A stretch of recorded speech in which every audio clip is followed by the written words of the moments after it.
आप्यायन्तु ममङ्गानि वाक् प्राणचक्षुश्रोत्रम् अथो बलमिन्द्रियाणि च सर्वाणि सर्वं ब्रह्मोपनिषदं माहं ब्रह्म निराकुर्यां मा ब्रह्म निराकरोत् अनिराकरणमस्त्वनिराकरणं मेस्तु तदात्मनि निरतेय उपनिषत्सु धर्मास्ते मयि सन्तु ते मयि सन्तु। ओम शांति शांति शांति। May my limbs, speech, vital force, eyes, ears, as also strength and all the organs become well developed. Everything is the Brahman revealed in the Upanishads. May I not deny Brahman. May not Brahman deny me. Let there be no spurning of me by Brahman. Let there be no rejection of Brahman by me. May all the virtues that are spoken of in the Upanishads repose in me, who am engaged in the pursuit of the self. May they repose in me.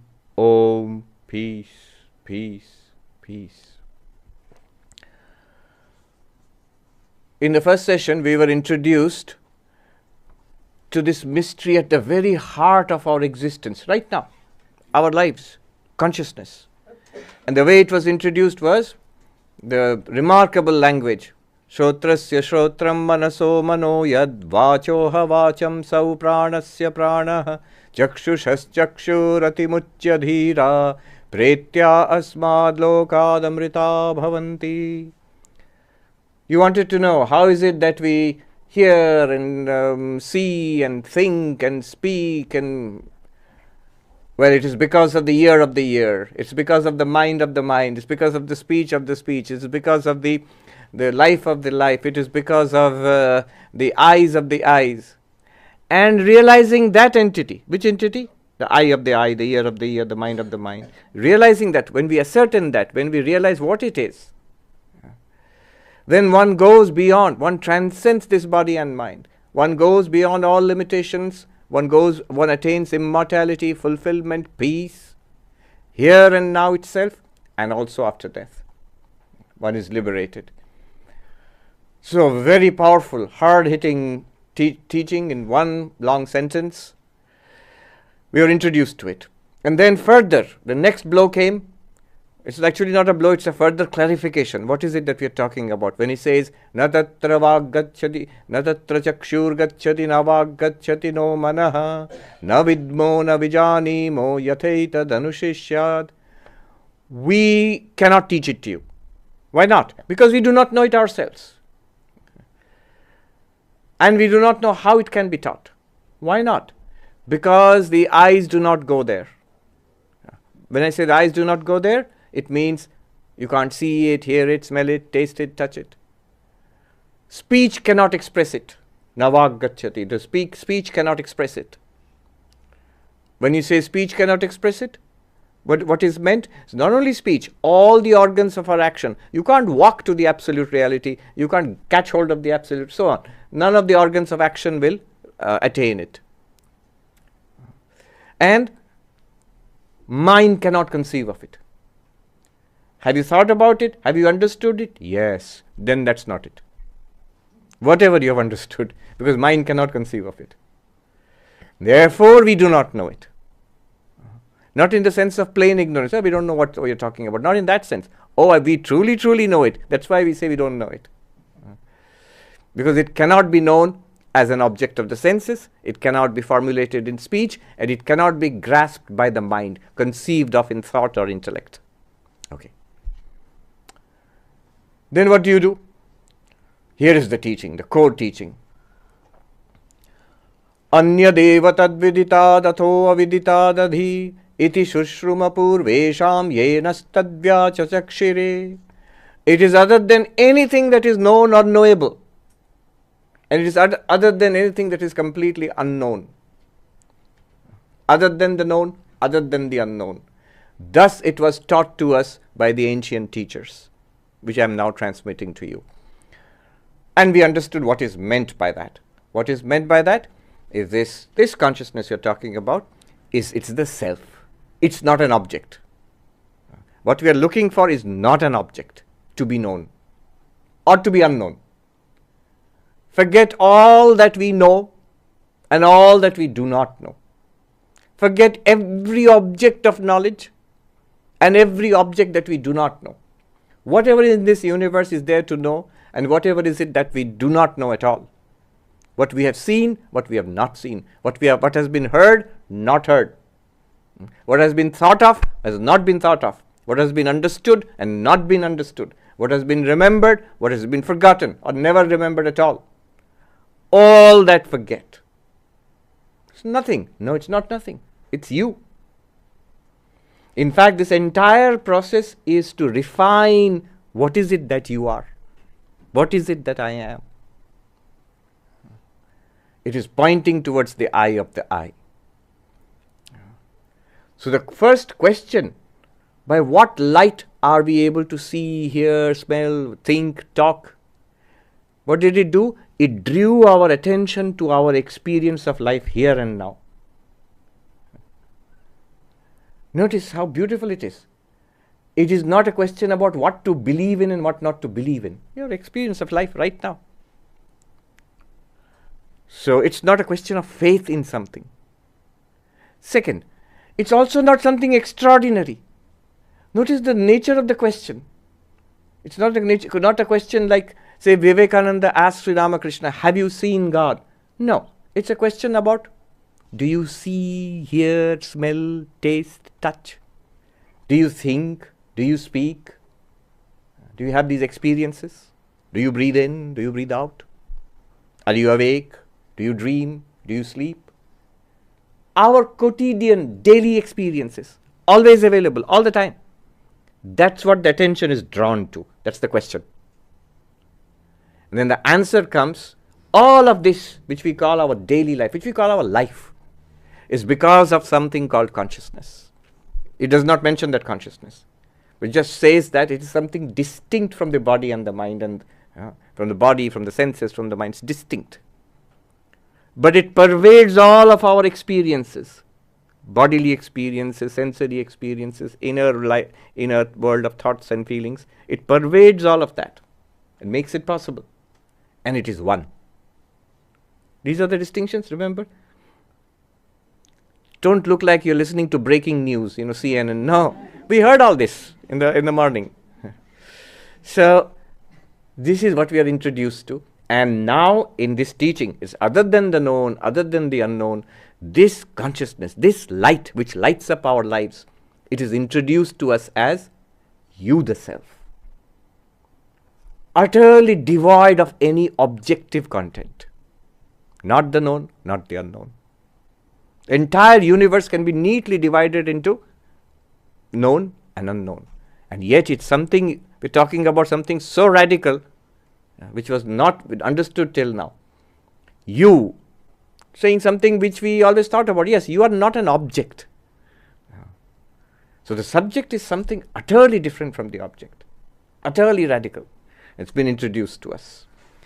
Now what we will do in this session is what I call experiential knowledge. We will try to track it in our experience here and now, what has been taught till now. We will unpack what has been taught till now. What we have to do is listen carefully and don't strain. Be relaxed and listen carefully and see, do I get what is being said? And most important, is it true? Is it real right now?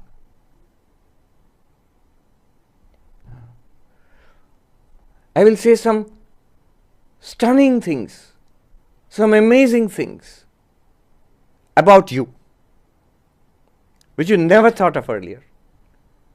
But it's a fact, and it's such a straightforward fact. Vivekananda calls it an open secret. It's only when I point it out to you, if we have understood what has been going on, if we have been listening to Vedanta earlier also, if we have understood what has been going on, we should be able to say, of course, obviously. And yet it is. We never thought about it earlier. Right now. And we will keep noticing it and staying with it. But it's meditation.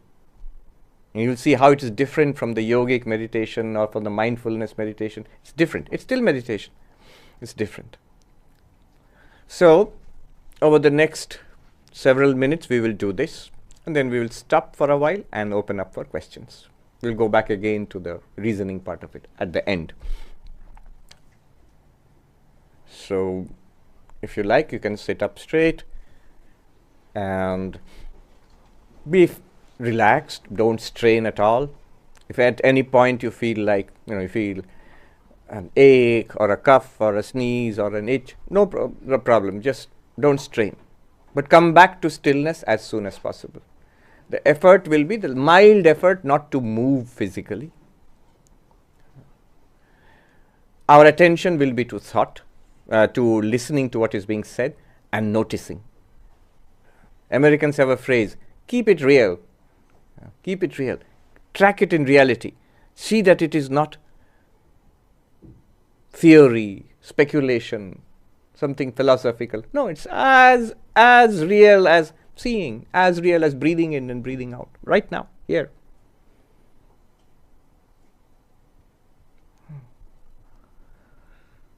If you can keep it real till the very end, you'll be enlightened. I guarantee it.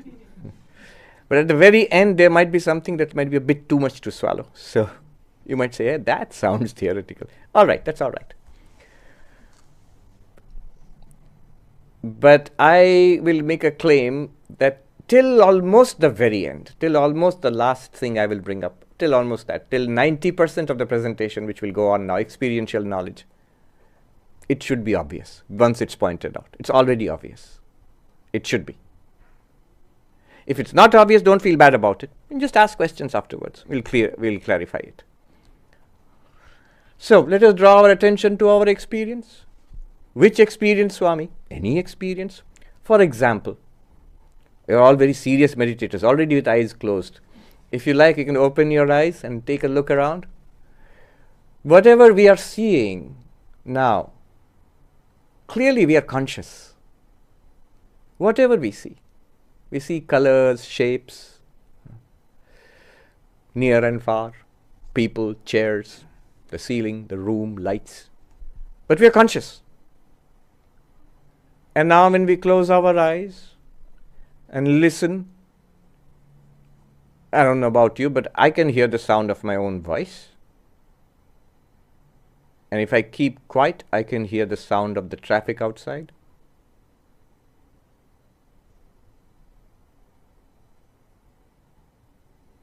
But I notice I am conscious. When I listen to the sound of the traffic, when I listen to the Swami's voice, these are all very different experiences, but I'm conscious. Consciousness is there. Whatever I see, or I have ever seen, or I will ever see, whatever I hear, or have ever heard, or will hear in the future, one thing is sure. I'm conscious. And by the way, you don't have to keep your eyes closed also. If you at some time you feel, open your eyes and listen to me. You can do that also. And anytime you feel, you close your eyes and turn inwards, you can do that also. No worries about it. And it is the same consciousness. What do I mean by that? When I open my eyes and look at you, when I close my eyes and listen to the traffic, the experiences are very different. But the consciousness is the same. Let us appreciate in which sense it is the same consciousness experiencing colors and shapes with eyes open and with eyes closed, focusing, giving attention to the sounds, experiencing sounds of traffic. Same consciousness. And it is the same consciousness which experiences smell, all kinds of odors. And it's the same consciousness which experiences tastes and touch, heat, cold, pressure. Same consciousness. In all our perceptions, visual, auditory, olfactory, gustatory, And what is the tactile? In all our perceptions, consciousness is there. Otherwise, perception would not be possible. And it's the same consciousness. It's been there always, and it's there now. And as long as perceptions continue, same consciousness will be there. But then notice, it is also the same consciousness in all our actions. When we speak, walk, drive, consciousness is there. These are all events taking place in consciousness. I don't mean we are self-conscious. Sometimes we are, sometimes we are not. Even when we are not self-conscious, these are still events in consciousness. These are experienced. I am playing a game of tennis. I am consciously playing a game of tennis. That's one experience. I'm not conscious about it at all. I'm concentrating on the game of tennis. Consciousness is there. Will I ever say, I played the game of tennis, but there was no consciousness there. Nothing was there. Impossible. If you claim to play the game of tennis or listen to a piece of music, there must have been consciousness to enable that perception, to enable that action. So all actions, all our actions, whatever we do, there is consciousness in the background. You can call it consciousness, you can call it awareness. Come to our inner life. Thoughts, memories, judgments, desires, likes and dislikes, the sense of ego. Everywhere in the background is consciousness. Look inwards. Think a thought. What thought, Swami? ABCD. This is consciousness, clearly. That's why I've experienced ABCD. Every thought, consciousness. Every feeling. I feel good. There is consciousness there. I don't feel so good. There is consciousness there. And it's the same consciousness which give you the experience of feeling great, which give you the experience of feeling depressed. I feel love. Consciousness is there. I hate. Consciousness is there. The feelings are very different, but consciousness is there and it's the same consciousness. In all our thoughts, in memories and emotions, feelings, consciousness is there. Therefore, my point here is that in all our perceptions, actions, and our inner life of thoughts and emotions, consciousness is constantly there. It's there. This consciousness, which illumines our perceptions, which enables and illumines our actions, which enables and illumines our thoughts and memories and emotions, such a tremendous variety. But this consciousness which is constantly there is one and the same. In Sanskrit, this is called Sakshi, the witness consciousness. Sakshi. Doesn't matter what the name is, but this is one term which illumines all perceptions, actions, thoughts, memories, feelings. Sakshi. Notice, you're relaxed, breathing normally. Be aware of the in-breath and out-breath. And of course, you will notice there's consciousness there, right? Yes, of course. Now let us notice one more interesting thing about this consciousness, this awareness. That it is continuously there. It is constantly there. There is no break in it. When you see something with your eyes open and when you don't see anything, consciousness continuously illumined the seen and then the blank, the darkness of not seeing. When you are hearing things and then you put earplugs and don't hear anything, consciousness constantly illumined the sounds and the absence of sound. Perceptions and the absence of perception, constantly illumined by consciousness. Thoughts, gaps between thoughts, feelings, memories, loss of memory, all constantly illumined by consciousness. Consciousness is always there, or rather, always here. Somebody used the term never not here. When you're listening, relaxed, listening, if you feel your mind wandering, open your eyes. Take a look at me. If you feel falling asleep, consciousness will be there, but the attention will go away. And the listening will not, experiential knowledge will not happen. Consciousness does not require any effort, but this attention requires effort. Therefore, if you feel my mind is wandering, I'm thinking about other things, open your eyes. Look at the orange guy who's talking. And then again go back to, if you feel inward again, go back there. So this constant presence of consciousness, in the presence and absence of perceptions, in the presence and absence of actions, in the presence and absence of thoughts and memories. This constant presence of consciousness, this is called Nirantaram, without break. Nirantaram. I remember in the mountains, I was sitting and studying with a monk. And to explain this Nirantaram, we were sitting on the bank of the Ganga in Gangotri. And he said to us, "O monks, I was thinking how to explain this, illustrate this Nirantaram to you, unbroken. Then I saw in front of me, and you hear the constant roar of the Ganga, unbroken flow of water. Like that, consciousness is unbroken. Nirantaram. Literally, it means without any break. Consciousness is there. Relaxed.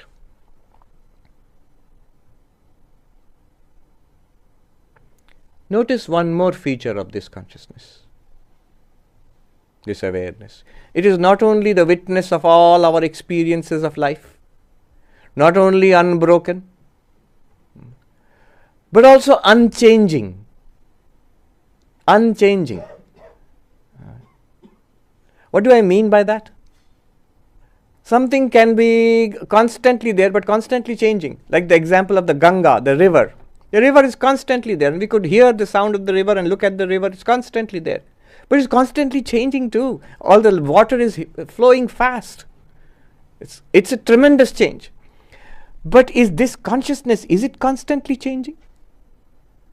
The contents of consciousness are constantly changing. The contents of our perceptions, the contents of my mind, changing, coming and going. Lot of activity, like the river. But is consciousness constantly changing? No. Rather, a better example is the screen on which movies are played. There's so much drama going on in the movie. Cops and robbers and car chases and whatnot. Tragedies and comedies, space battles and whatnot. But the screen is there, it's there constantly, and it's also there unchangingly. Listening and awake and listening, relaxed, not too relaxed because you fall asleep then. So this is another feature I notice about this consciousness. It's constantly there, but it's also unchangingly there. If you feel, no, it is changing, notice, whatever you notice as changing will be an object, will be a perception, will be a thought, will be a memory, will be a feeling. These are all changing. But consciousness in the background, not changing. In fact, when we notice what we are talking about, when we try to understand it, we'll see it logically cannot change. Because whatever changes, you can say it changes only because you noticed it. If you notice it, it's an object to consciousness. It's something in the known. But consciousness is not the known, not the unknown. It cannot change logically, therefore. In Sanskrit, this is called nirvikara. Consciousness is nirvikara, unchanging. The light behind all our experiences, Sakshi, constantly there, Nirantaram, unchangingly there, Nirvikara. Relax. Enjoy consciousness.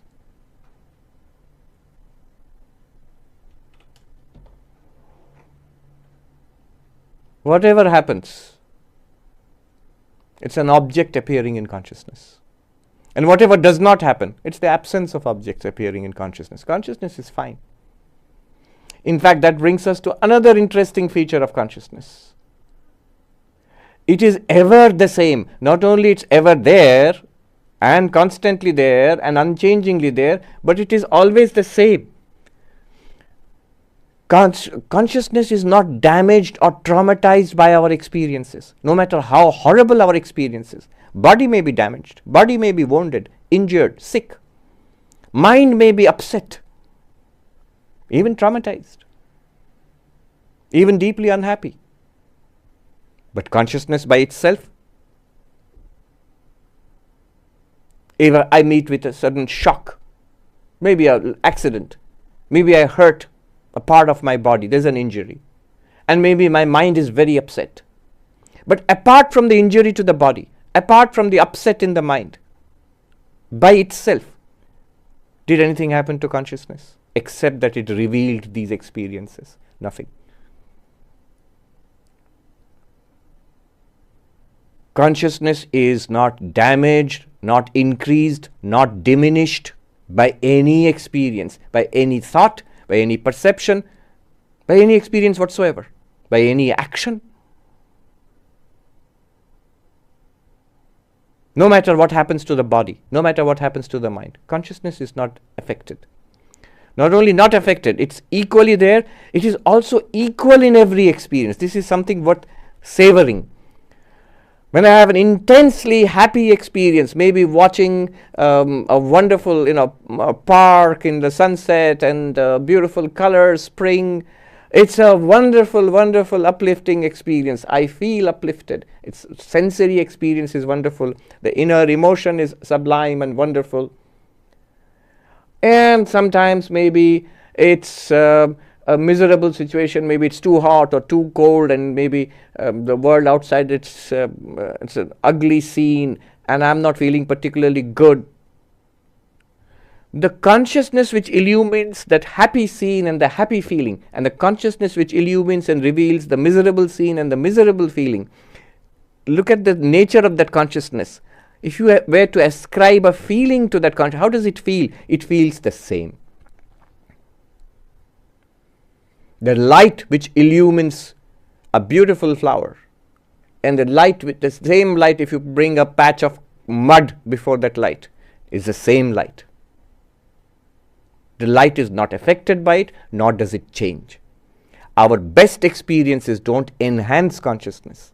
Our worst experiences do not degrade consciousness. And I want us to notice this as a fact, not as a claim.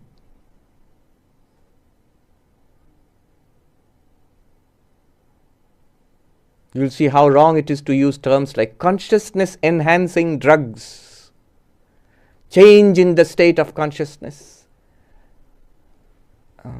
I have developed my consciousness. In all of these cases, you mean a change in the mind, a change in our sensory experiences. Consciousness itself has not changed. This ever the same, never damaged, never deteriorating, never traumatized nature of consciousness, ever the same, homogeneous everywhere, in every circumstance. In Sanskrit, there's a beautiful word. It is called samaha. Sama, the same. It is unconditionally the same.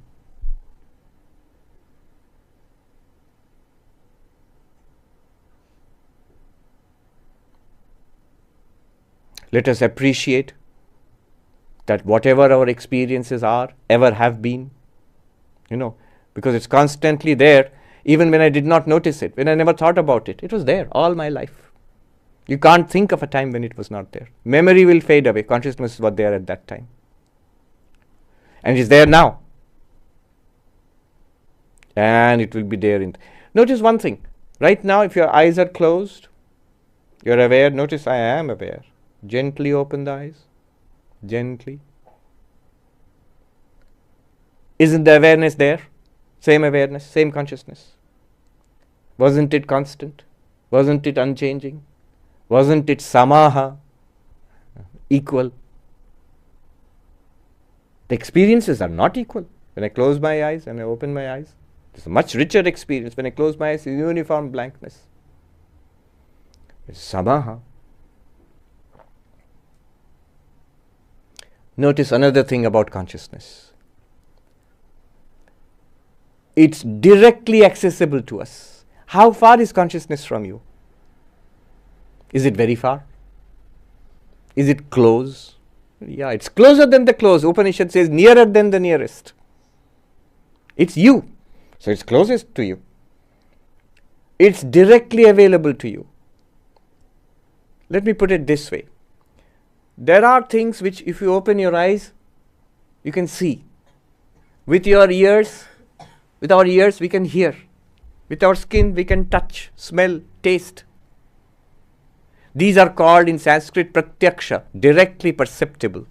Sounds, sights, smells, taste, touch, directly perceptible. And there are things which are not directly perceptible. What's outside this room, I can't see. What's far away, what's going on near Brandenburg Gate, I can't see it now. I can't even hear it. It's there. My knowledge of Brandenburg Gate or what's outside Berlin, it is called indirect knowledge, not available to my senses. So knowledge which we can have, experience it directly with our senses, seeing, hearing, this is in Sanskrit called pratyaksha, perception, literally perception. But that which is beyond the range of our senses is called paroksha, beyond the range of our senses. But what about this Atman, this consciousness, this awareness? Is it something that you can see? We were just told you can't see it, you can't hear it, smell it, taste it, touch it. So it can't be seen. It's not pratyaksha, it's not a perception. I am aware, but how do I know I am aware? How is this awareness evident to me? Not by seeing it, not by hearing it. Rather, seeing and hearing are mediated by that awareness, are enabled by that awareness. Oh, so it is beyond the range of my perception? Do I have to read about it in the news that I am aware? If I ask Swami, ask me, check, are you aware? I say, Swami, let me check my news, the phone. Am I aware or not? Google, tell me, am I aware? No. I remember once when Siri became a new thing, we asked in the monastery in Los Angeles, in Hollywood, one monk in front of me asked Siri, Siri, what is consciousness? And Siri replied, it is strange that you would ask me that. That you would ask me that. Do we have to check? No. This consciousness is not something which is perceptible, pratyaksha. It's not something which is imperceptible also, which we have to depend on, somebody has to come and tell us or have to read in a book. No. It is rather directly available to us, prior to perception. In Sanskrit, it is not pratyaksha, it is not paroksha. The Sanskrit word for it is directly experienced, aparoksha. The literal meaning of aparoksha is non-indirect, not direct. Direct, seeing, hearing, smelling, tasting. Indirect, distant.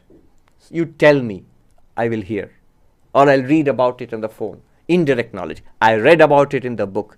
My teacher told me. It's there in my holy book that there is a heaven. These are indirect knowledge. Direct, what I see. But consciousness, it's not direct. You can't see it, you can't touch it, you can't smell it. It's not indirect. You don't have to wait to read about it in a textbook. You are aware. It is called aparoksha, not direct. Aparoksha. I sometimes translate it as directly available or always available, instantly available to us. See, all that is known through senses depends on the senses. Yes, this is direct perception, but still depends on my senses. I should be able to see, to enjoy this. I should be able to hear, to listen to this. So it is direct perception, no doubt, but always mediated through sense organs and the mind. But consciousness is not mediated through sense organs of the mind. Consciousness is directly revealed to us. I am aware is directly I am aware. So this is called aparoksha, direct, or not indirect, and not direct. A little further. Everything is known to me because of consciousness. But to know that I am conscious or know that I am aware does not require another awareness. Awareness is like the light self-revealed. But here you have to be careful. So the light illumines everything. And does the light illumine itself? That is technically not correct. Even common sense wise and philosophically also. The self-referential, that is not allowed in philosophy. A thing cannot operate on itself. A knife cannot cut itself. So notice, the light, let's just stay with the light example. The light illumines what was in darkness. The room was in darkness, switch on the light removed the darkness and you could see the room. So what was in darkness was now revealed by the light. This is called illumination. But in that sense, light does not illumine itself. Was the light ever in darkness? Did the light reveal itself by removing darkness and then showing itself? No. The light, as long as the light is on, is never in darkness. Light is all, if it's on, it's shining. It does not need to remove darkness to show itself. So this is called self-luminosity. It's an example. Even the light is not really self-luminous, because if you close your eyes, no light. I mentioned light of lights. So consciousness is the light of lights. It is the ultimate self-luminous entity, which is itself shining and revealing everything else. What do you mean by everything else? It reveals the mind, and through the mind we are aware of the sensory systems. Through our sensory systems we are aware of the world, by which I mean we see the world, hear, smell, taste, touch. But the light behind all our sensory experience, the light behind all our mental experience, that light, self-luminous light, that is this consciousness. Again, appreciate, is it not so? My knowledge of consciousness, my awareness that I am aware, on what does it depend? You might say, well, at least I have to attend to it, then only I am aware that I am aware. Yes, but even when I am not aware of my awareness, is awareness there or not? Yes. Otherwise, I wouldn't have any experience of life. This is in Sanskrit called swaprakasha, self-luminous. Consciousness is self-luminous. Swaprakasha, directly shining. The Upanishads make a big deal out of it. One of Swami Vivekananda's favorite lines in the Upanishads, found in the Katha Upanishad, in the Mundaka Upanishad. Tameva bhantam anubhati sarvam tasya bhasa sarvamidam vibhati. That shining, everything else shines here. By its light, everything here is lit up. So consciousness shining, everything else shines here. Everything else means mind, senses, world. By its light, everything here is lit up. By the light of consciousness, everything in our inner life and our sensory life, external world, everything is lit up by the light of consciousness. This is called in Sanskrit swaprakasha. Swaprakasha.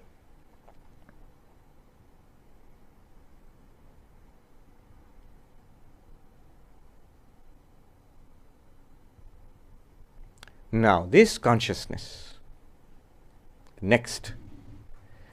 It's a no-brainer. It's very simple, but also very dramatic. This consciousness we are talking about, it is you, is it not? It is us, it is I, it is you. In Sanskrit, this is called Atma. It's the most obvious thing. What are we talking about? Me. But notice this you, which is consciousness. Clearly, this you is not the body. The body is there, but it's not. We are not talking about you, the body. We are not even talking about you, the mind, because even the mind is an object to consciousness. It is the known. No, there's so much in the body which is unknown. Doctor can know, I don't know it. All right, it's the unknown. But consciousness is neither the known nor the unknown. You are that consciousness which is neither the known nor the unknown. Therefore, you are not the body. You are not the mind, neither the conscious mind, so-called, or the subconscious mind, so beloved of Freud. Neither that. If I am not the body-mind, I am awareness only, then I am not the person. I am not the person. After all, till now I thought I am this person. If I'm anything, I'm this person. Vedanta is not denying the person. Vedanta is for the first time explaining the person. What is it? It is this awareness with a layer of mind and body. It is this awareness with a layer of the psychological and the biological. And of course, outward layers of the social and economic and political and so on. But inward, core, reality, which we are, irreducible, is awareness, consciousness. Bare awareness. This is Atma. This is the meaning of self. I am consciousness, consciousness I am. I am awareness, awareness I am. What does this mean? Very radical. It means I am not really the body or the mind. I am awareness. And also, even more stunning, it escapes us. What is awareness? It's me. Other than me, no awareness. You might say, no. People next to me are also aware. That's other than me. How do you know? You do not stick to your own experience. In our own experience, the only awareness which we ever find is I, the awareness. Look for any other awareness. Swami, the person next to me, all these people are aware, they are conscious. Maybe, but all we experience are their bodies, are their behaviors, are their language. Do we experience their awareness? No, never. In our own experience, notice, track in your own experience, keep it real. The only awareness you have is you. What are you? Consciousness. What is consciousness? You. This you which is consciousness, this consciousness which is you, in Sanskrit this is called Atma. Now relax. Take a look back upon the territory covered, what we have unpacked. I, this awareness, Atma, I, this awareness, am the witness consciousness. I illumine all my perceptions, sensory perceptions. I illumine and reveal all my thoughts and memories and judgments. I illumine and reveal all my actions, all these actions going on with the body, with the speech. I am the Sakshi, witness consciousness. I, the self, Atma, am also constant, Nirantara. In all experiences, I am constantly there. I am also unchanging, Nirvikara.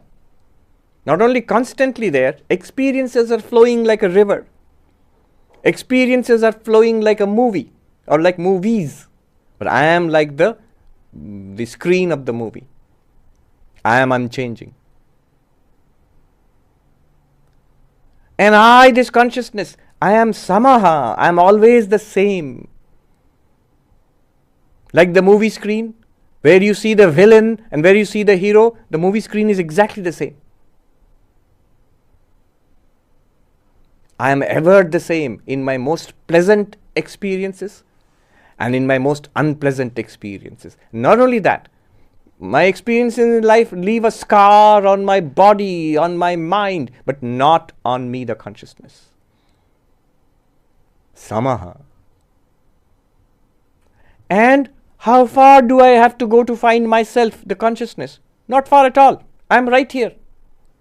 When am I available to myself? All the time. Where am I available to myself? Everywhere and here. I am the closest to myself.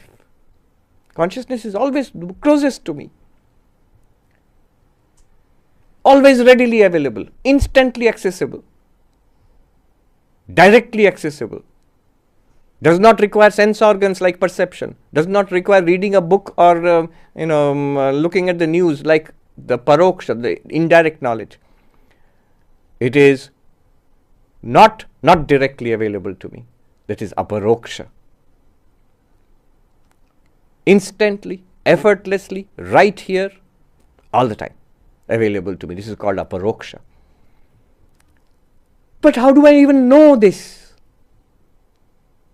I am experiencing it, but look at the nature of the experience of consciousness, this awareness of awareness. Look at it. It's not something revealed to me by my sense organs. It's revealed by itself. Swaprakasha. It illumines everything and it reveals itself. It is the light of lights. And it is me, it is I, the real I. It is the I of the I. Atma.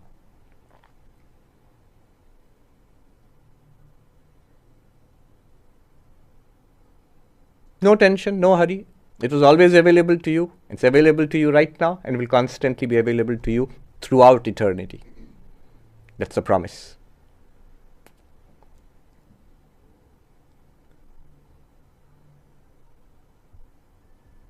This is the Atma, the self, the I of the I. Now, I will make a claim here. See how far it tallies with your experience, with your conviction, with your clarity. Whatever I have said till now, should be pretty easygoing for everybody. Easygoing in the sense, don't struggle with it conceptually. Just notice, is it a fact? When I look at it naively, uncritically, does it feel like, does it appear to be a fact? It should. If it doesn't, formulate your questions afterwards. The doubts can be cleared pretty easily. It's very directly available. One can not only understand this, one can come to see it. The best way of understanding is to see it. See it means notice it in your own experience. Take a look. You'll understand it. Now the next part of what I'm going to say, that a little more will go ahead. This might seem more difficult, but I'm going to make the claim here. What I'm going to say next is also equally, directly, easily available to us, already a fact. But it might sound a little heavy going. I say, wasn't this heavy going enough? Not at all. It's very simple as your own existence. I've just unpacked what we studied in the morning. I've just shown us what we already are.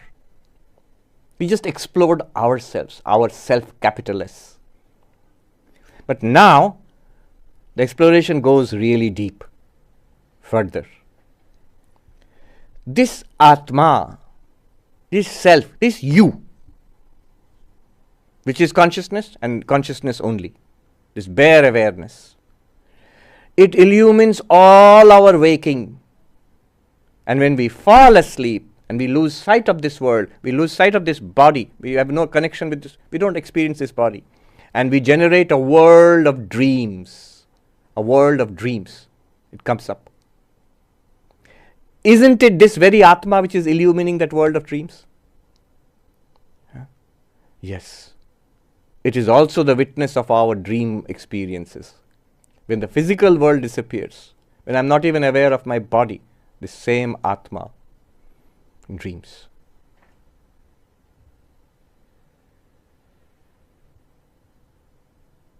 And when everything ceases in deep sleep, I'm not awake, not dreaming, just blank. I'm not even aware that I'm sleeping. I can't even claim that I'm sleeping. Deep sleep. The contention is the same Atma, the same witness consciousness illumines the utter absence in deep sleep. In fact, a deeper way of appreciating this consciousness, which we have been meditating upon till now, is to see how this could be present in deep sleep also. It's like this. Eyes open. Are you there? Yeah. Eyes closed. Not seeing anything. Are you there? Yeah. Suppose I don't hear anything, smell anything, taste anything, touch anything. Am I still there?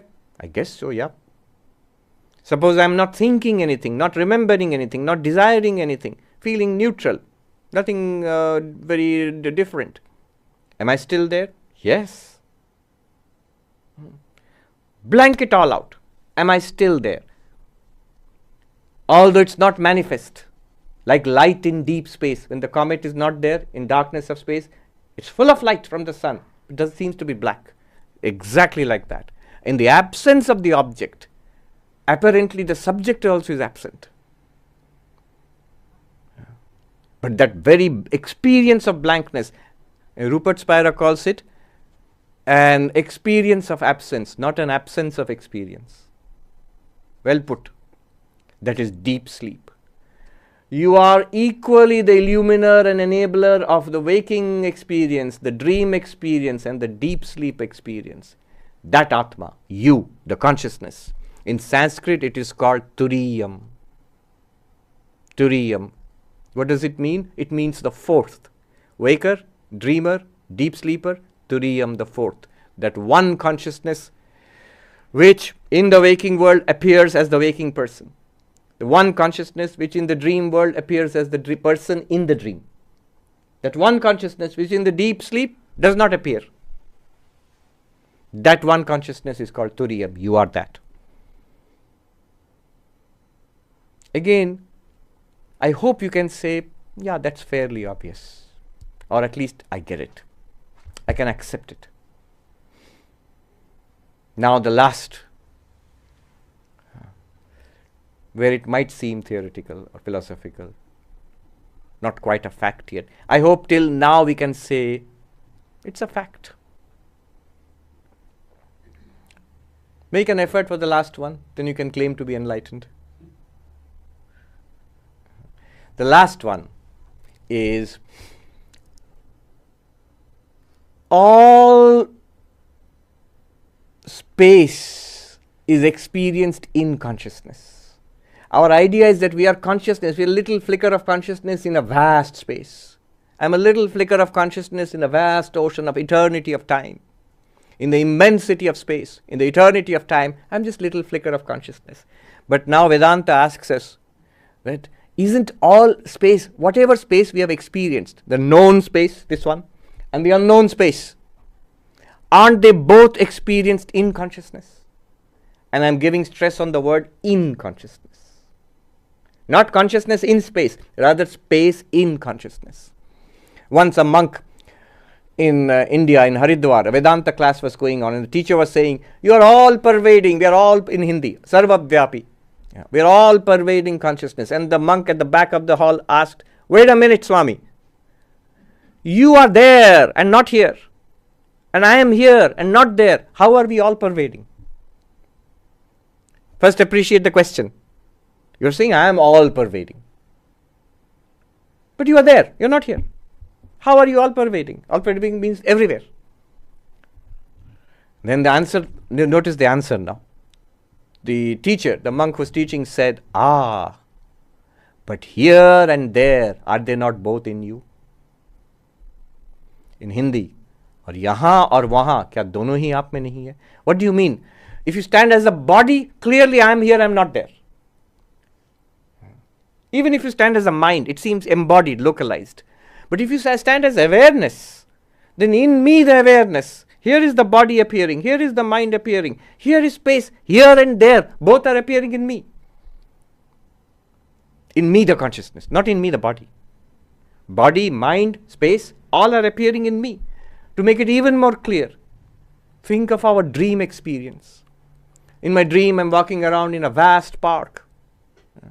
In the distance, I can see trees and people and a river, in far distance, the sky.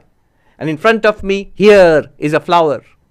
But when I wake up, both the here and the there, were they not both in my dream?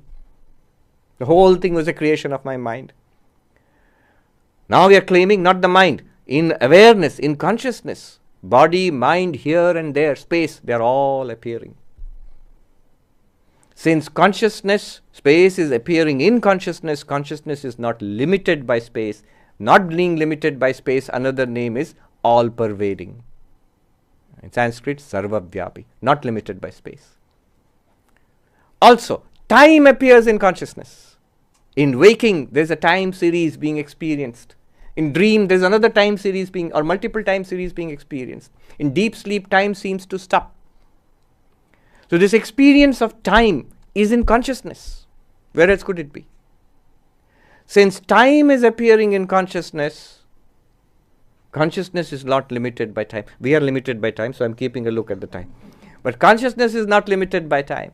Not being limited by time, In Sanskrit, in Sanskrit it is called Nityam, eternal. See, all pervading and eternal, this is not exactly what it sounds like. When I say all pervading, it's like, if you light an incense, the fragrance pervades everything. Is it like that? There is a big space and consciousness pervades the space? No. Space itself appears in consciousness, in you, the consciousness. When you say eternal, it feels like something which lasts for a really, really, really long time, in time. No. Because time itself is an experience in consciousness. Therefore, consciousness is not bound by time. Therefore, consciousness is eternal. Not bound by time, eternal. Not bound by space, all-pervading. If you thought this is difficult, wait for it, the next part. But this is the final part, so don't worry. All objects, known and unknown, appear and disappear in consciousness. By which I mean they're experienced. They appear in experience and disappear in our experience. Since all objects are in consciousness, consciousness is not limited by object. What do I mean limited by object?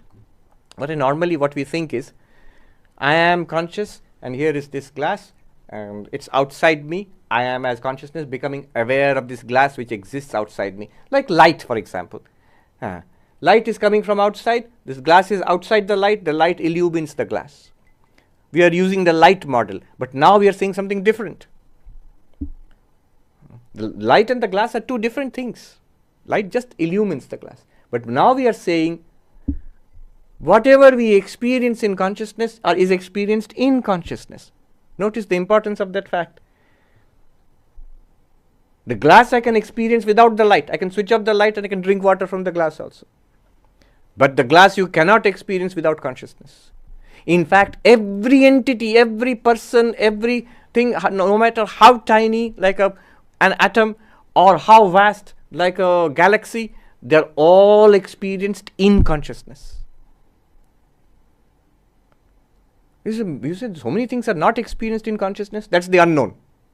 Whatever is revealed in consciousness is the known. But known and unknown both are in consciousness. Being all objects being in consciousness do not constitute a limit, a countable second to consciousness. No object in consciousness, which appears to be an object separate from consciousness, is actually separate from consciousness. Because it is only experienceable in and through consciousness. It can only appear, by definition, an object is something that can only appear in consciousness. And therefore it gives us a clue. It must be somehow intimately connected to consciousness. Vedanta goes all the way and says it is nothing but consciousness itself, appearing to you as a separate thing, as an object. Therefore, all objects, they do not constitute a countable second to consciousness. In Sanskrit, Advaitam, non-dual.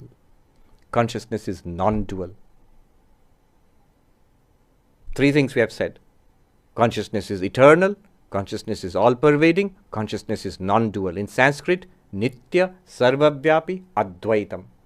All three in one word in Sanskrit. Limitless, infinite. Sanskrit, Anantam. Consciousness is Anantam. But this is you. So you are eternal. You are all-pervasive. And you are non-dual with respect to all, not as the body, not as the mind, not as the person, but as this underlying light, this background light which you are. Atma, you are this self. This is eternal, all-pervasive, non-dual. Nitya, Sarvavyapi, Advaitam, or in one word, infinite, Anantam, limitless. You, the consciousness, this self, Atma, is limitless. You might say here, this is a little theoretical. It sounds heavy, philosophical. But the Advaitins' claim is, it's as much a fact as you say that I am aware. It's as much a fact as that. The more we understand Advaita Vedanta, the more we see it is just a description of experience. What I mean is, there's a philosopher in England, I think it was Strawson or somebody, who made the difference between a descriptive metaphysics and a revisionary metaphysics. Descriptive metaphysics and revisionary metaphysics. Descriptive metaphysics takes this world as it appears as real and proceeds to describe.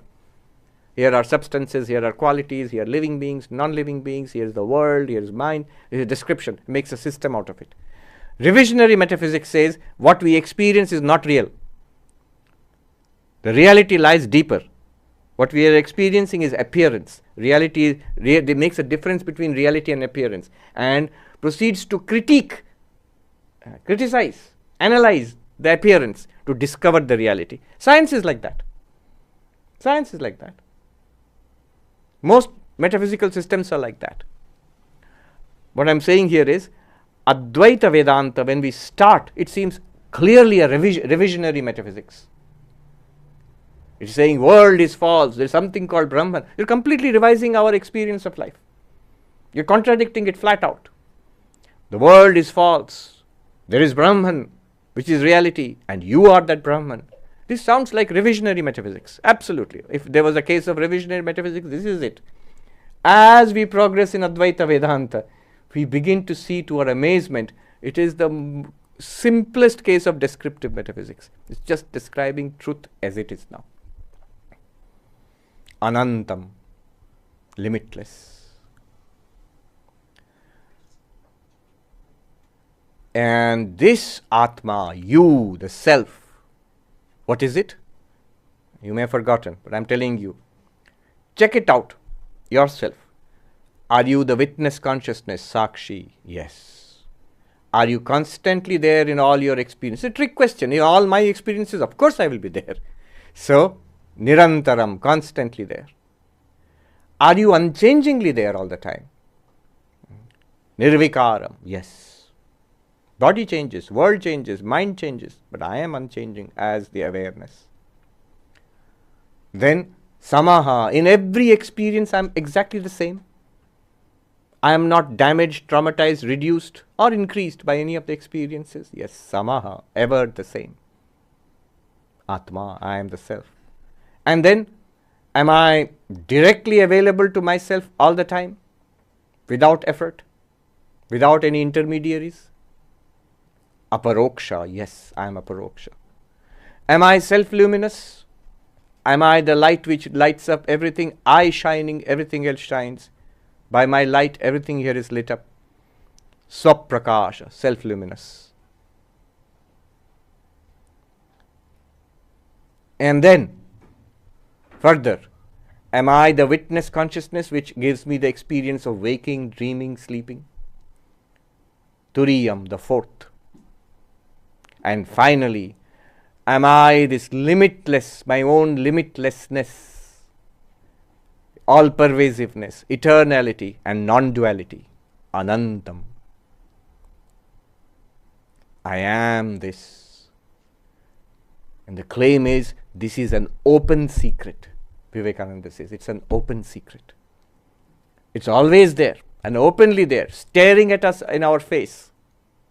But we never saw it. We're so entranced by two things. First, because nobody introduced us to this. Now we have been introduced. But second, we are the network of sensory perceptions and thoughts, inner life and outer life. It creates like a veil on this. And so we do not attend to it. Although it's an open secret, it's always available. But it seems to be, we have gone away from it. You have never gone away. You can't go away from it. You are it. How can you go away from yourself? This is the meaning of open secret. I will end with a little story and then stop. All that we did here, Sri Ramakrishna, instead of doing all this heavy duty stuff, he tells a little story. He says there was a poor washerman, Indian washerman. And what he did was, he used to collect dirty laundry, take it to the river bed and scrub it and clean it. He would use a rock for scrubbing. One day he found a rock, a peculiar rock. It was a big diamond, but of course he was too poor to know what a diamond is. He had never seen one, never even heard of what the diamond could be. And he thought it was a peculiar rock, but it was good for scrubbing dirty clothes, so he was scrubbing it. We are doing the same thing. We are the witness consciousness, always there, limitless, non-dual, all-pervasive. But what do we do with that witness consciousness? We are seeing, hearing, smelling, tasting, touching, walking, talking, fighting, arguing, being miserable, waking, dreaming, sleeping, living, dying, being born again. That's what we are doing with it. So he would scrub dirty laundry. But he was puzzled by what is this? Just like us, these questions. We have questions. Who am I? What is all this? So he had a question, what is this rock? He went to his friend who was a vegetable seller. And the vegetable seller told him, it's a nice rock. I will give you 10 rupees for it. Luckily, he didn't sell it to the vegetable seller. He asked somebody who was more knowledgeable and so on and so forth. Finally, the story is he ends up with a diamond merchant who tells him, my God, this is the most amazing raw, uncut diamond I've ever seen. I'll give you 10 million rupees for it. And so he sold that diamond and all his poverty was over, ended. That's the story. And the story is very profound. We already have the diamond. And we have been using it so far. That's how we live our life, because of this consciousness, this diamond. But we don't know what it is. And just like that washerman, we are puzzled by it. We ask these questions. Who am I? What happens after death? Is there God? What is all this we are experiencing? What is life? Meaning, purpose? How can I overcome suffering? How can I attain lasting fulfillment? Just like that washerman, we are asking. And just like that washerman, we first go to the vegetable seller. Who's the vegetable seller? Nobel laureate scientist who tells you, yes, it's nice. It is a product of brain activity. A vegetable seller, 10 rupees I will give you for the diamond. It's a product of brain activity. Little more sophisticated, it is quantum state of the brain. Vegetable seller, no better. Don't sell it there for 10 rupees. Push further until we finally come to Vedanta, which introduces us to it. Selling it to the Vedantin means the Vedantin introduces us to what we already have. We can't give it away to anybody. But suddenly it unlocks and it shows us this one. The key is you're other than the known, other than the unknown. I use that to unlock everything which I said now. Everything is because of that, other than the known, other than the unknown. You are this limitless consciousness, ever shining, immortal. Bodies may come and go, nothing to you. Mind may rise and fall, nothing to you. Great and horrible experiences may come and go. It's because of you that they're coming and going. You are the movie screen on which they're playing, but you are not affected at all. You are the light by which the universe is revealed. You shining, the worlds shine. By your light, all this is revealed. This is your greatness. Once you are introduced to yourself, capital S self, from that perspective, what suffering? This solution is actually a beautiful solution. If something promised you that we will go to a certain place and there will be no more suffering, or you do this technique, then all your suffering will go away, I would be suspicious. Life is not so cheap. It can't be solved so easily. Here it does not escape. Everything that we know in life, common sense, everything remains as it is. But something much deeper is uncovered. From which perspective? It is fine now. For the first time, the scriptures make sense. Actual sense. Krishna says, attaining which nothing greater remains to be attained. Being centered in which the heaviest of sorrows cannot shake you. Yang labdhva na chaparam labham manyate tato adhikam yasmin sthito dukkhena gurunapi na vichalyate. So heavy sorrows will keep coming. Life will continue. Why will life continue? Because of you. You are consciousness. It is your play. It is your light. It is all light shining. What a beautiful phrase. It is all light shining. It's you shining. You are non-dual. Because all these things, they seem apart from you. They are you. And therefore all sorts of experiences will keep coming. But the moment you center yourself as your limitless nature, as consciousness, witness consciousness, the light ever shining, you will see you are not affected by it. You are fine. Then you begin to live life for the first time. An author said, Most men live lives of quiet desperation. For the first time you relax. When Vivekananda went to the West, to America, he met the great agnostic Ingersoll, Robert Ingersoll, who told him, I don't believe in all this religion, spirituality. I believe in squeezing the orange of life. That's all we know, this life. So I believe in squeezing, getting every drop out of it. And Vivekananda said, I believe the same thing too. But I know of a better way of squeezing the orange of your life. What is that? He says, I know that I cannot die, therefore I am not in a hurry. I know I need not be afraid. There's no fear. I can love everyone as God because they're all one consciousness. I am all of this. Imagine the joy of loving the divine in all beings and all beings as the divine. With the way Gita puts it, all beings in yourself and yourself in all beings. It's a fact right now.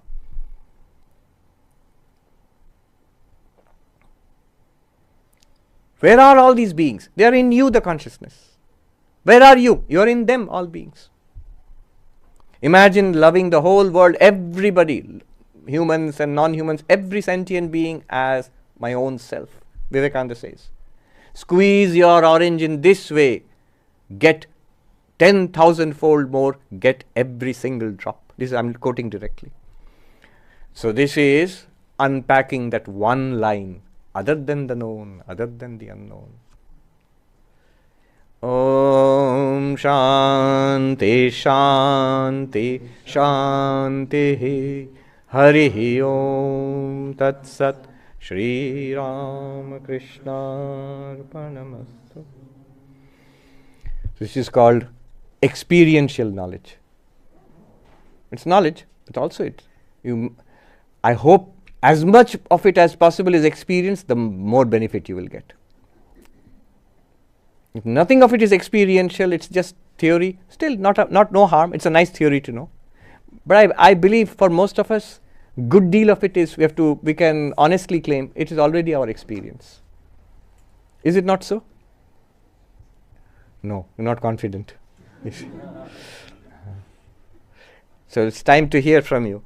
Please raise your hands. We'll go from here to the back. Please come, the gentleman here. Tell us your name and ask the question. Swamiji, my name is Prasad. Feeling blessed in your presence. Based on hundreds of videos which I have watched in YouTube and today's session, definitely, I feel that I made some progress. Yes. I think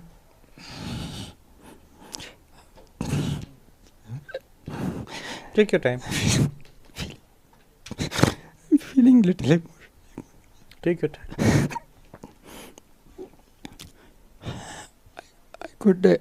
I could clearly see that I'm not my body, I'm not my mind, not even my intellect. But I always find that during the exercise, I found that was it the mind which was telling me that my awareness is constant, unchanging? Yes, yes. And then you took us to the waking state, the dream state, and the deep sleep state. And even in the deep sleep state, I found that yes, I am different, I'm available. Yes. But then I couldn't see myself as part of that all-pervading, the real self. So, and then I got confused that yes, it's my mind and my intellect which is creating a block, and I was trying to see my eye with my own eyes, something like that. That was a feeling I got, and then at that point in time, I thought, yes, everything fell apart. Yes. So how can you help me? Yes. Get there? Till the very end, you're on the right track. And at the end, one thing only is to be added. Don't do anything more. The effort of trying to grasp myself as this infinite consciousness, give up that effort, knowing that I am it. You can never grasp yourself. It is other than the known. That's why the power of that teaching, other than the known. The mind always tries to make it the known. It cannot be made the known. If you make it the known, it becomes an object to the mind. With great confidence, like a royal king which you are, let go of the mind and its effort to make it known. You say, thank you, mind, you have served me well. You helped me in listening to all these talks. You helped me with, you noted, I am the Sakshi. You noted, I am Nirantara, Nirvikara, I am Samaha, Aparoksha, Swaprakasha. All these things, mind has helped me. It's an instrument. Certainly it's the mind which is helping me, but it's noting something beyond the mind. But when the mind tries to grasp it, objectify it as, now I know the self. Remember, we do not know it, the master says, nor do we know how it can be known. And that's the real teaching. You must not make it an object of knowledge. That enlightenment will be at that point of clear appreciation of what I am with the mind. I let go of the mind. I let go of the mind in full confidence.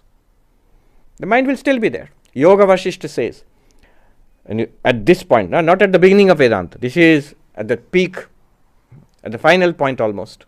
At that point, Yoga Vasishta says, tell the mind, O mind, whatever you can think of, I am not interested. Because I now know I am not you. And what I am interested in, you cannot think of it. You cannot go there. You cannot go there. That is me. Till that point, we cannot do it because we are so inextricably bound up with the mind. If we say that, we feel scared, as if I'll disappear. I will not be there. No, I'll be there. I'm most happily there. Let the mind disappear, senses disappear, body disappear, let the universe disappear. Not 1% of 1% of the reality is lost, because I am that reality. What is it? Other universes will come, other bodies and minds will come. They have.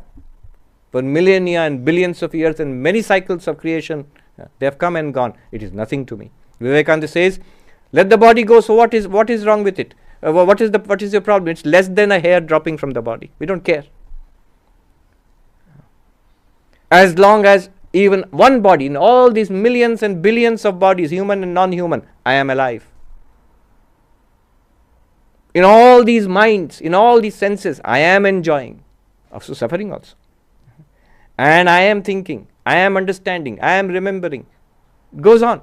I am not diminished in the least by the presence or absence of the body, by the presence or absence of the mind. And if all bodies disappear, if all minds disappear, as it will in Mahapralaya, in the cosmic dissolution, I still remain in my Sway Mahimni, established in my own glory, in my own light and being. Good. And the gentleman there. And we'll go to the lady at the back.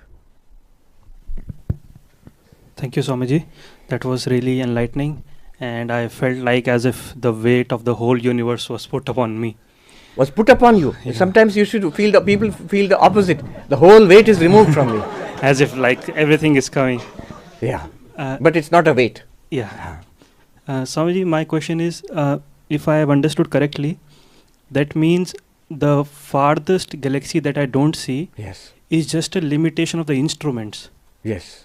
And if we kind of extends the instrument, body and mind in all directions to infinity, I become the god of religion. Yes. Very close to that. The instrument, you're right, you're using very classical Advaita Vedanta terminology without maybe knowing or knowing unknowingly. Our instrument is called Karana Sharira. The causal body, also known as, is the source of all our instruments. From that is produced our inner instrument, our sensory instrument, and our physical body also. Our causal body is very limited. The individual causal body, Anandamaya Kosha or Karana Sharira. But the causal body of God is Maya. So when your causal body becomes Maya, your limit becomes the entire universe, or the universe is within your limits. Right now, our causal body is very tiny, miserable. So our limit is this much. But beyond the Maya, beyond this limited causal body, we are the same infinite consciousness as God. We are one and the same. We heard that story, who was there? Meister Eckhart saying, the ground of my soul and the ground of God are one and the same ground. Today what we did till now is that ground. What you found as your own ground is the ground of God. The lady there. Tell us your name and ask the question. Yes, my name is Jana. Yes. And you said before that AI is not conscious, but when I'm right, AI is in consciousness. And so could one say that AI is a little bit like a self-similar Easter egg in Maya somehow? Yes. It's a simple distinction actually. Our common distinction between conscious and not conscious is, yes, I am consciousness and everything else is appearing in consciousness. That's true. But for practical purposes, notice we say human beings and animals and plants, they are conscious, but this table and the glass and AI or the phone is not conscious. What gives us the right to make this distinction? The difference is this, that in these physical bodies, this body, on the living bodies here, the very fact when we say living body, there is another body present in this physical body, which is called the subtle body, which channels and magnifies consciousness or uses consciousness, what we call our minds. And physical things, just physical entities like the door or this glass or the phone or AI, they do not have that subtle body within them. So without the subtle body, every entity here will appear like just a physical thing without any inner consciousness. With the subtle body, we become what we call living beings. And living beings have life and also have this mind and consciousness illumining that mind. That's the difference between us. In school, we read the difference between biology between living beings and non-living beings. In Vedanta, the difference is made in this way. Those entities, those physical entities which have a subtle body in them, they are called living beings, sentient beings. In Sanskrit, jiva. And those physical entities, like that rock or this floor or the ceiling, which do not have a subtle body in them, they are just called jada padartha, that means inert objects. But from a Vedantic perspective, the whole thing is an appearance in consciousness, whether with living bodies or without living bodies. Just that you, the consciousness, are more manifest in that being because that's a living being with a subtle body. You can manifest yourself much more. You can talk and walk and act and think and do things with will and intention. And the AI is copying us, but somehow it does not have that subtle body yet, so it can't manifest consciousness. That's the difference. Yes, the gentleman there. We'll come back here. Pranam Swamiji, Tathagata here. So we understood that consciousness illuminates the objects and creates the experience. So experiences in consciousness. And also we talked about in Advaita, the same consciousness pervades all of us, every individual. Then my question is, why for the same object of sense perception, the experience is different to different individuals? Why for the same object, experience is different? Remember, our experience is not just consciousness plus object.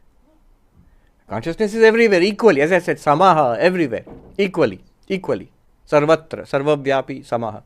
But how do we get experience? Consciousness does not directly illumine the object. So consciousness shining in the mind of this being, mediated through the sensory modalities. Now this being gets visual experience, auditory experience. And there is a psychological processing going on in the mind. Then a final experience is generated, illumined by the reflected consciousness in this mind. That's how experience is actually done in detail. Basic ideas, consciousness is required for experience. Without consciousness, no experience. But consciousness does not directly keep on having experience. Otherwise, there would be no need of bodies, no need of objects also. But what consciousness does is, it projects subject and object. If you want more detail, then the subject itself has a physical body, a sensory system, like a battery pack called life, prana, and a sensory system, and a processing mind, and a sense of ego, individuality. These are all part of the subject, but it's projected by the same consciousness. Now the subject experiences the object. What Advaita says, underlying both is one consciousness. Vivekananda said, one only exists. It appears as nature, soul. Even soul is not the ultimate reality. It is you, the consciousness, which is the underlying ground of both nature and soul. Now it explains why we have different perspectives, because our bodies are different, our locations in space and time are different, our sensory modalities are different, our psychology is different, so everything we experience slightly differently. Who else? The lady here. Raise your hand aggressively. Okay, so I will try to... Tell us your name. Oh, sorry. I'm Shobona. I will try to explain a sort of complicated question. So, we are... So, everything is an appearance in consciousness, if I understand correctly. And so, consciousness is one that appears as many. Yes. Yeah. Now, I am consciousness. I hope I realize that someday. But if I am already one, then I would not want to express myself as many, because I will suffer if I am many. So why is consciousness exhibiting polymorphism in the form of all of us? Yes, why? So this is the big question. It's not complicated, it's a fundamental question. When we investigate Advaita a little bit, we'll come to this question. Old question of why is the one appearing as the many? The many cannot be denied. We experience it. Everybody, materialist, scientist, atheist, theist, religious, spiritual, Vedantin, Buddhist, everybody experiences the many. But now you are saying underlying all of this, there is actually there is one reality, one. Then why did the one become the many? In Vedanta, we'll say one did not become the many, one is appearing as the many. Now comes our question. Why is one appearing as the many? Why is one appearing as the many? There are many answers to this. See what you like. Take your pick. One is, it is your play. Alan Watts was a British philosopher. A newspaper article called him part philosopher, part pirate. He was in the Bay Area in the 1950s, 60s, but many of his lectures are available online now. And his book, his famous book, there are a number of small books, but one famous book is, it's called The Book. It's a very small book. And the subtitle is The Taboo Against Knowing Who You Are. It's about this, what we are talking about. So there he starts off with a little story, answering your question. It's a children's story, but it's very profound, fits for us actually. He says, in the beginning God existed, and there was nothing else, only God. Only the one, and existed from eternity to eternity. But eternity is a long time. It became very boring. And then God wanted to play. But whom will God play with? There's nobody else except God. And God thought, And God thought of a plan. Because God is very clever, he came up with a plan. He said, let me pretend to be not God. Then there will be two, God and not God, and then I can play. So he pretended to be not God. But the problem is, God is very good at what he does. When he pretended to be not God, he completely forgot he was not God. He was God. He completely forgot he was God. And now God, pretending to be not God, forgetting that he is God, is searching for God, and here we are. That's the play answer, and it's actually a serious answer. Leela vattu kaivalyam in Brahma Sutras, in Vedanta, one answer is Leela, divine play. Sri Ramakrishna once tried this answer. Somebody asked him this question, why is there so much suffering? And he said, one answer he gave was, well, it is God's play. Can we know? What can we understand? It is God's play. And the person was not satisfied by this answer. He said, it may be play for God, but it is death for us. Suffering? You said suffering? It's death for us. Then Sri Ramakrishna's next answer, we can also give that answer now after all this. He said, but who are you? If you are God, if you are this limitless existence consciousness bliss, appearing as the world, then the world becomes your dream basically. Nivedita once asked Vivekananda, can I think of Kali as the dream of Shiva? You know that famous iconography, Shiva lying flat and Kali standing on his chest. So can I think of Shiva, Kali as the dream of Shiva? Swami Vivekananda thought for a moment and he laughed and he said, well, have it your way. So he approved, yes. This universe is nothing other than the Divine Mother, and that's your dream. You are Shiva. Now you can't complain. Even if you are suffering, but you are not really suffering, because you are fine. If I were truly destroyed, if there was true injustice, limitless injustice, death is the end, or life and death cycle is the end, there's nothing more than that, then it would be terrible. But if there's something beyond, something transcends, and I am that transcendent principle, then in one sense I am fine. Like Sri Ramakrishna answered to Hari, the young disciple, and he says, it hurts, I can't eat, cancer in the throat. And then he said, but you are in great bliss. He said, oh, you have found me out.